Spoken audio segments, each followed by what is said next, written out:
Welcome back to the Final Pop. My name is Juan Jimenez. And I am Alvin Ramirez, and this is our movie review for A24's horror film, Heretic. It was great. And it's controversial. Oh yeah, religion, Mormonism, it's got everything. Let's talk about it. Yeah. All right, first things first. You saw the trailer before watching the movie. That's right. What expectations did you have for this movie? I thought the missionary stuff was just a hook. I think it was just like, it wasn't going to be about Mormons, I guess. Okay. But later I saw that it was about like challenging faith. Right. And belief and disbelief. Yeah. It's basically this old man. He has all this information about every religion, and it turns out that he knows the right religion. Yeah, the true religion. The true religion. Yeah. And it's kind of one of those movies that, you kind of have to question your faith and question if, what you follow is even the real thing. Mm-hmm. And you and I had a conversation yesterday night, right after we watched the movie. Catch it on the Before the Pod podcast.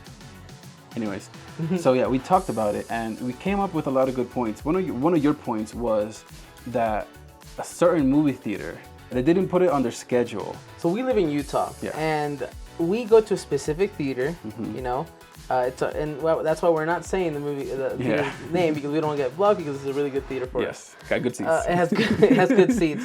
But this theater is owned by a specific family. It's a big family. They own a lot of properties here, and they are very LDS. They're very Mormon, and they do not have it in their schedule. It's something that they are aware that this can just change people's minds. Absolutely. And it's something that I think every religion is like that. Don't ask too many questions. And I think them not showing this movie at their theaters is just like that little nudge of hey, you're gonna make people question. We're just not gonna add it to our schedule. Yeah. So they're not showing it, and I think that shows on how people's beliefs to their own religion is so fragile. Yeah, very fragile. I mean, the fact that we can't challenge it with a movie, that shows a lot. Yeah, questioning your own religion is a bad thing in religion. Exactly. Yeah. So I don't necessarily think this movie shines a bright light on just Mormonism. It's on every religion. We talk about the Jewish, we talk about Islam, and even I learned a few things from this movie, and the iterations that occur with every Jesus that's born on December 25th. That to me feels like religion is just kind of like a business. And a good a good reflection to that was the Monopoly game. They just kept getting newer and newer, but the message or the context of the actual first one keeps getting diluted. Yeah. And that is a good, reference to religion. Something that we brought up yesterday is the different type of Jesuses. Yes. Where there's the same plots in different areas of the world, like Egyptians and then the Indians and all that stuff. They have that same plot, that same script of somebody dying, resurrecting, saving people, doing all these miracles, blah blah. Right. And then they just package it into a book and here you go, believe this and believe that. Pretty much. That's what that beginning of the movie kind of entails. Yeah. And then it goes to it's basically who sells it better. Exactly. Yeah. Who sells the dream of heaven the best? He just blatantly says you guys are just the salesman. Oh God. He tells the missionaries. Yes. And you can just hear the little gasp, and everybody in the theater is I know. Because that's kind of what it is. They are salesmen. The missionaries are the salesmen for that religion, for that specific religion, which is Mormons. And it was just it was a mind fuck, I guess. It really was. It was. It was, because even as a viewer, you were like, well, what is he trying to get to? Well, what is he trying to get at, and what ideas is he trying to stick into me? Right, and that's actually a good topic, because throughout the movie he's lying about a wife that it's not there, right? And something that he brought up was that if anybody just tells you anything and you believe it, that's something that can be used against you. Yeah. And there was a chilling question towards the middle of the movie where he asked, when he was about to go to the door, and he turns around, I do have one more question. Do you actually believe my wife is in the other room? Yeah.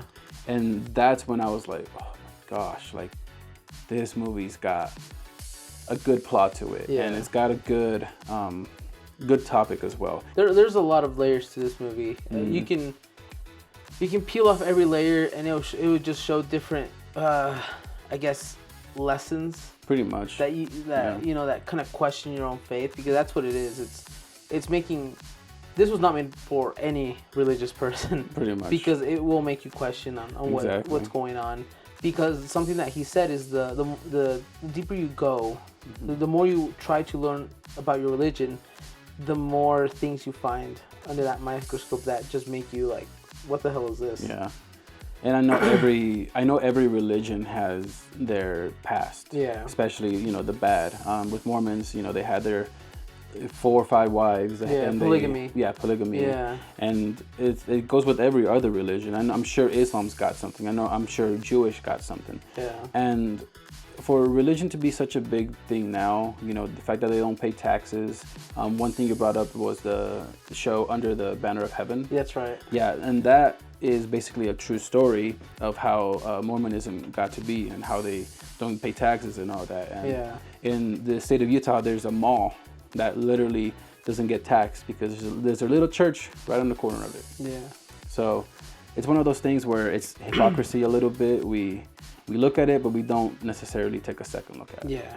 Now, going to the movie, I do feel like even though it's a horror thriller, it's a lot more thriller than it is horror. Yeah. There's not many like jump scares or moments where I'm, shaking my boots or anything like that.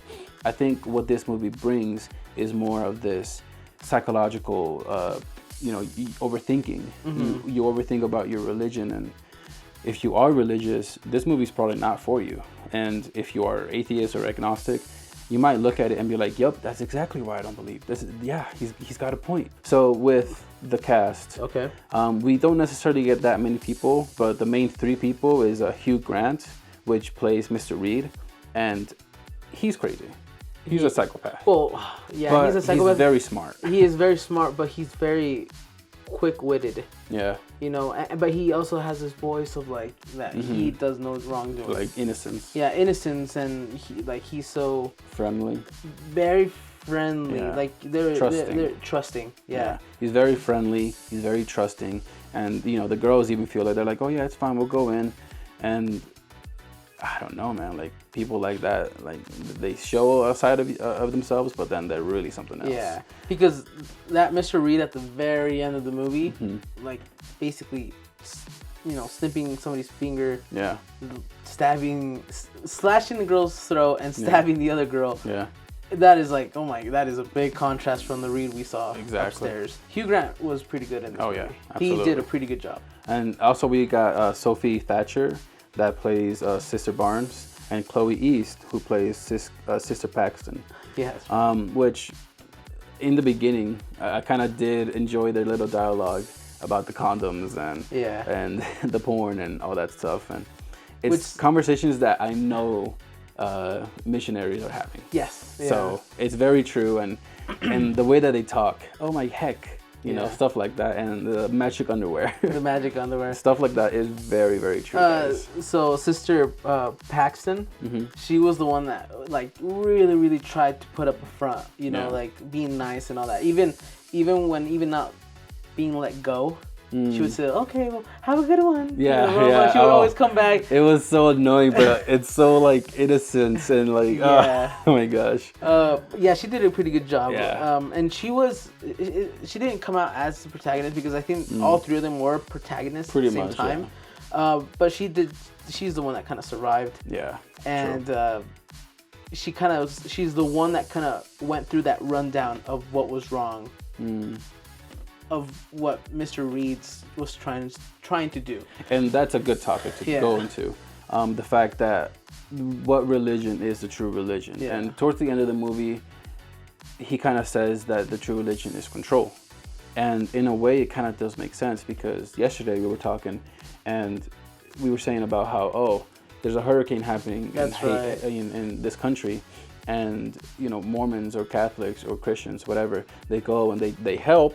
But then they also give a little Bible. Hey, come join our group. We'll help. Mr. Reed did make a good point on that because I'm Catholic, and I know that a disaster happens, and it's these churches flooding the scene where disaster happens.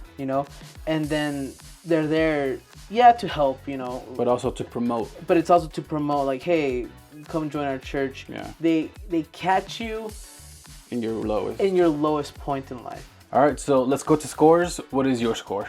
My score for this movie would have to be a 97. 97. Okay. It was pretty good. Mm-hmm. I had nothing bad to say about this movie, and I don't think there really isn't anything bad to say. It does challenge me. Yeah. And it does, shift my disbelief on things. Yeah. Absolutely. Especially because you're Christian. Yeah. I'm Catholic, so it had a lot to do with me. And I mean, I grew up Catholic, and it hurts. So, are you agnostic now or atheist?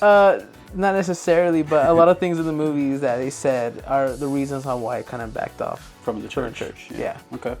All right. And what about you? What's your score? So for me, my score is going to be a solid 95% because this movie is great. There's not much you can really say that's negative, and we had fun. I had a lot of fun. So if your score is 97, my score is 95. We meet right in the middle at 96% for Heretic. Yeah. It's a good movie. Yeah. But here's the thing about scoring on this one. It's going to vary a lot based on your religion. Exactly. If you're atheist, you're going to say, yeah, I agree with this a lot. And you're going to give it a big score. And there's going to be people that are like really religious, and they're going to push back and like a 10. I hate it. I hate it. So it's a controversial movie, but it was a good movie. Absolutely. Overall. So go watch, you guys. Yeah. And yes, have an open mind. So there you go. Yeah. All right, guys. Thank you guys for watching. Make sure to go to our website at thefinalpop.com where you can review this movie as well. And don't forget to follow us on Instagram at thefinalpop. All right, guys. Thank you guys for watching. And as always, stay entertained.